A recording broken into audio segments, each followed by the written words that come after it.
बिस्मिल्लाहिर्रहमानिर्रहीम। अस्सलाम वालेकुम नाज़रीन। 19 मार्च 2024 हमारी जो वीडियो का टॉपिक है बेसिकली वो आपने थंबनेल से देख लिया है कि आईएमएफ का जो मुआहदा है पाकिस्तान के साथ वो तोसी क्यों हुई है उसमें, और ये मुआहदा क्या नाकाम हो गया पाकिस्तान का, क्या पाकिस्तान बड़ी मुश्किल में है, और इस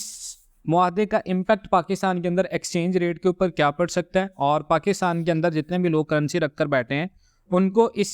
स्ट्रेटजी के अंदर कहाँ पर जाना चाहिए, क्या लोगों को होल्ड करनी चाहिए, क्या लोगों को सेल करनी चाहिए। सबसे पहले तो हम आईएमएफ मुआहदे के ऊपर थोड़ी सी रोशनी डालेंगे कि आईएमएफ मुआहदे के ऊपर हुकूमत का क्या कहना है और आईएमएफ मुआहदे में क्या अपडेट्स हैं।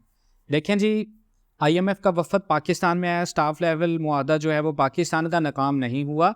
लेकिन ये न्यूज़ दी जा रही हैं पाकिस्तान और आईएमएफ के दरमियान जायज़ा जो है वो मुज़ाकरात में एक दिन की तोसी हुई है। अभी तक स्टाफ लेवल मुआहदे पर इत्तफाक़ी राय नहीं पहुंच पाए पाकिस्तान और आईएमएफ। उसकी वजह यह है कि दूसरे जायजे की तकमील और $1.1 अरब की तीसरी किस्त के इजरा के लिए ज़रूरी है। आईएमएफ के मिशन ने इस्लामाबाद में अपना क्याम मजीद एक दिन के लिए बढ़ा दिया कि हम एक दिन मजीद ज़्यादा रहेंगे। आईएमएफ स्टाफ लेवल मुआहदा करने से पहले पाकिस्तान के अंदर क्या चाह रहा है जी, 1 जुलाई 2024 से बिजली और गैस की कीमतों में इजाफे और पाकिस्तान में पेट्रोलियम प्रोडक्ट्स की कीमतों में रद्दोबदल पर जो वज़ीर-ए-आज़म शहबाज शरीफ समेत आला सतह की यकीन दहानियों का ख़ां है। उसके बाद सूबों ने 600 अरब रुपये सरप्लस रेवेन्यू पैदा करने पर इत्तफाक किया है, लेकिन ये मामला अभी तक मसाइल का शिकार है क्योंकि IMF को हतमी शक्ल देने के लिए इसमें रद्दोबदल मतवक्को है ताकि इस पर इत्तफाक़ी राय पैदा किया जा सके। एक मामला और भी है, वो ये है कि IMF परचून जितने भी दुकानदार फरोश हैं उनके हवाले से स्कीम का ऐलान भी चाहता है पाकिस्तान में, लेकिन FBR मेहमान टीम को इस काम के ऊपर कायल करने की कोशिश कर रहा है कि ये स्कीम आइंदा बजट में लॉन्च की जाए, क्योंकि इसके लिए ये कोशिशें तो बहुत करना होंगी जबकि मजमूई पाकिस्तान की जो आमदन है उसके ऊपर कोई ज़्यादा मस्बत असर नहीं आएगा। अभी ये देखना बाकी है कि IMF स्टाफ लेवल मुआहदे में परचून फरोशी के हवाले से इस स्कीम को कैसे एडजस्ट करता है, जिसे $3 अरब के स्टैंड बाई एग्रीमेंट प्रोग्राम के तहत $1.1 अरब की तीसरी और आखिरी किस्त का अजरा हो सके। IMF ने माहाना रेवेन्यू इकट्ठा करने के हदफ के हवाले से इस तवक्को का इजहार करते हुए रद्दोबदल कर लिया कि FBR 30 जून 2024 तक बिलाखिर 9,415 अरब रुपये का टैक्स जमा करने का हदफ हासिल कर लेगा। पाकिस्तान IMF मेहमान मिशन को जो EFC के तहत एक और तवील मुद्दती बेल आउट पैकेज के असूल के हवाले से अपने इरादों से भी आगाह कर सकता है। फिल वक़्त ये तजवीज़ बानी होगी और इम्कान है कि IMF वर्ल्ड बैंक के सालाना इजलास जो 15 से 20 अप्रैल को सालाना इजलास के मौके पर रस्मी दरख्वास्त की जाएगी, पाकिस्तानी वफद की सरबराही वज़ीर ख़जाना करेंगे और सरकारी वफद 17 से 20 अप्रैल तक इसमें शिरकत के लिए जाएगा। अब सवाल यह है कि पाकिस्तान के अंदर आप देखें तो टाइम फ्रेम दोनों फ्री कैन को स्टाफ लेवल मुआहदे के लिए मुज़ाकरात को मज़ीद खींचने की इजाज़त नहीं देता, क्योंकि स्टैंड बाई एग्रीमेंट 12 अप्रैल को ख़त्म हो जाएगा और FBR का माहाना टैक्स जमा करने के हदफ के लिए FBR को मार्च 2024 तक 880 अरब रुपये जमा करने होंगे, जबकि दूसरे 6 माह अप्रैल से जून में FBR को 2,707 अरब रुपये टैक्स जमा करना होगा ताकि पाकिस्तान के लिए मतलूबा आमदन का जो हदफ है वो 9,415 अरब रुपये हासिल किया जा सके।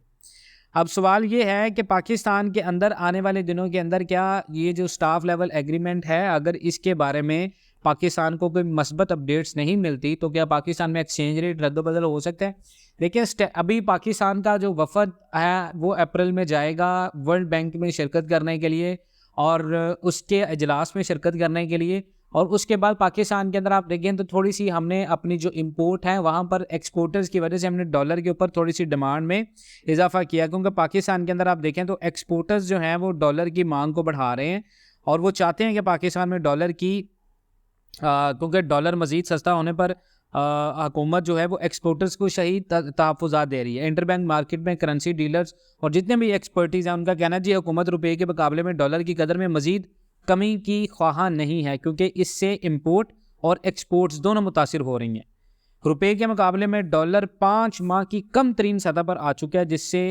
एक्सपोर्टर्स को शदीद तहफ़्फ़ुज़ात हैं। साथ ही हुकूमत को खदशा है जी सस्ता डॉलर इंपोर्ट में इजाफे का बायस बन सकता है, जो कि इंपोर्ट और एक्सपोर्ट के दरमियान में बैलेंस को बिगाड़ सकता है। बैंकिंग मार्केट में करेंसी डीलर्स का भी यही कहना है कि इनफ्लोज बहुत ज़्यादा नहीं है, लेकिन स्टेट बैंक ऑफ पाकिस्तान यकीन दिला रहा है कि बैंकिंग मार्केट में डॉलर की कोई इजाफी लिक्विडिटी नहीं है। डॉलर की ज़्यादा डिमांड का मतलब है कि डॉलर की कदर में कमी नहीं हो रही और एक्सपोर्टर्स के लिए रुपया सस्ता रहता है। डॉलर रुपये के मुकाबले में 5 माह की कम तरीन सतह पर आने के बाद भी अगर आप देखें तो 278-276 रुपये तक है, जिससे जो एक्सपोर्टर्स में खौफ फैल गया है, बाख्तियार हलकों में एक्सपोर्टर्स की मजबूती लाई है, ताहम लॉबी है क्योंकि उनके सस्ती तवानाई के मुतालबे को IMF ने मुस्तरद कर दिया है। निगरान हुकूमत ने एक्सपोर्टर्स को 9 सेंट फ़ी यूनिट के हिसाब से बिजली फ्राहम करने की तजवीज़ पेश की थी, जो कि मौजूदा हुकूमत 14 सेंट फ़ी यूनिट की शरह से कम है। ताहम IMF ने इस तजवीज़ को मुस्तरद कर दिया है। अब पाकिस्तान में हुकूमतें IMF की हिदायत पर अमल करने की पाबंद हैं, क्योंकि उन्हें मईशत को चलाने के लिए माली मदद की ज़रूरत है। टेक्सटाइल की तैयारशुदा प्रोडक्ट्स की एक